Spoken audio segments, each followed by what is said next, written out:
السلام علیکم ګرانو مینوالو، زه تاسو ته ډېر سلامونه وایم او زه د میډیا لریش ډېر شکرګزار یم چې دوی موږ ته ټایم راکوي او دا د رفاه عامه دپاره دا یو ډېر ښه سټپ دی.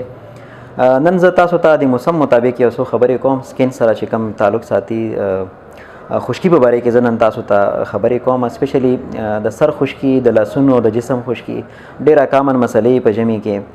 اول زه تاسو ته یو څو خبرې کوم د سر خشکي.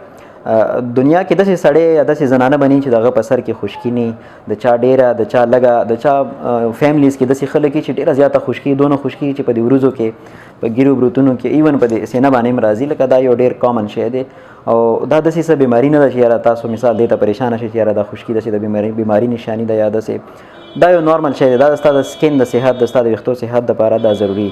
لکه څنګه مونږ ویښته کټ کوو نو کان کټ کوو، دغه شانتې زموږ د سکین کټ کولو ضرورت نه پیښیږي. زموږ سکین اټومیټیکلی شیډ آف کیږي، لکه غورځېږي په دې 24 غنټو کې. نو چېرته تللو ضرورت نه وي، نه تللو ضرورت نه وي، لکه څنګه مونږ چې ویښتو دپاره ځو نو دغه شان زموږ سکین روزانه غورځېږي. نو دا یو اټومیټیک سافټویر پکې انسټال وي. خو په ژمي کې دا ډېر زیات دا سیوا شي. اوس زه تاسو ته د یو څو وجوهات ښیم چې دا ولې سیوا کیږي. ګرمې اوبه چې دي که نه ډېر غټ دښمن دی د سکین او د ویښتو، او سپیشلی په ژمي کې څونه چې تاسو اوبه ګرموي، مطلب د هغې ټمپریچر زیاتیږي نو هغې سره ستاسو خشکي زیاتیږي. او دویم شی چې دی صابون استعمال دی. څونه صابون استعمال زیات شي، سپیشلی په چای هغه په چمړې باندې یا په سر باندې. ډېر خلک داسې چې صابون سره لکه سر وینځي که نه، یو ورته ویلي بل ورته ویلي چې یاره د صابون کې کیمیکلز نه وي او شیمپو کې کیمیکلز وي. داسې ځان نه خبرې دي. ګوره دې باندې مه پریشانه کېږئ. شیمپو استعمالوئ چې کم تاسو خوښي، ښه برانډډ کمپني والا استعمالوئ. نو مطلب دا دی چې ګرمې اوبه، صابون، او موږ طرف ته خو بدقسمتي سره لکه سنټرل هیټینګ سیسټم یې نه، نو په هوا کې ډېره زیاته نمی نه، لکه هوا ډرای شي. نو مطلب د موسم لحاظ سره په هوا کې نمی ډېره زیاته کمه شي. نو دا درې چې کوم دي دا ډېر غټ غټ وجوهات دي د سر د خشکي د وجې. او دغه شانتې په جسم باندې خشکي هغه خلک چې کم د سیمټو کار کوي یا کم د سبزي کار کوي یا کم داسې خلک کار کوي چې په اوبو کې بار بار لاس وخي. زنانه لکه څنګه کپړې انځي یا لوښي انځي، نو هغوی ته ډېره زیاته مسله. او نور هغه خلک چې کم چا عمر چې کم دی 50 کالو نه سیوای، د هغې سکین هغه د اویل سیسټم چې کم دی هغه اټومیټیکلی لکه مطلب کمزوری شي، نو د هغې سکین باندې خشکي راځي، په پوره جسم باندې خشکي راځي. او یو هغه خلک چې کم د کولیسټرول والا دوایانې خوري، سپیشلی دا چې کم چاته د زړه مسله جوړه شوي نو هغې ته بیا مونږ د غوړ چې کم په وینه کې کمونه دپاره میډیسن ورکوو، نو هغې سره هم ډېره زیاته خشکي راځي. خو بهرحال زه تاسو ته یو څو احتیاطي تدابیر ښیم چې هغې سره به انشاءالله ستاسو څه نه څه ګزاره به کېږي. خو ډېر خشکي ته به پریشانه کېږئ نه. دا مطلب داسې شی دی چې انسان سره تړلی شی دی. د سر خشکي کمولو خو ټولو کې غټه یو طریقه دا ده چې تاسو روزانه سر وینځئ. که روزانه نه وي نو کم از کم یو ورځ بعد خامخا سر وینځئ. خو شیمپو استعمالوئ.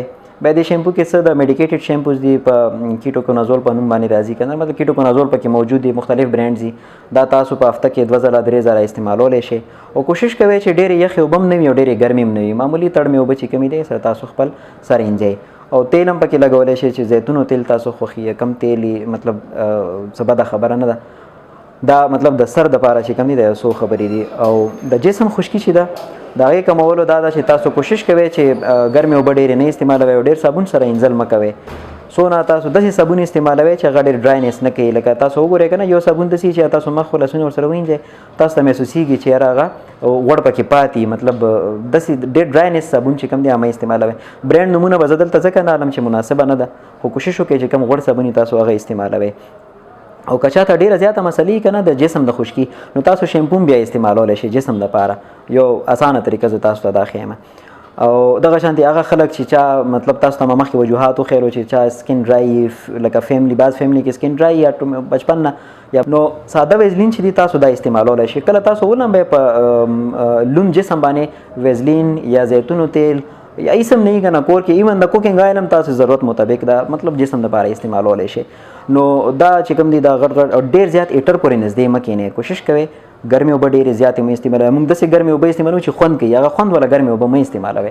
ډېر یخې اوبه هم مه استعمالوئ چې تاسو ته تکلیف وي، خو لکه ډېر هغه خوند اخیستو والا ګرمې اوبه مه استعمالوئ. او ویزلین خامخا په دې ژمي کې استعمالوئ. دا یو څو غټې غټې خبرې ما تاسو ته خشکي دپاره تاسو سره هغه کې. بهرحال تاسو د ټایم دپاره ډېره مهرباني. خوشحاله اوسئ.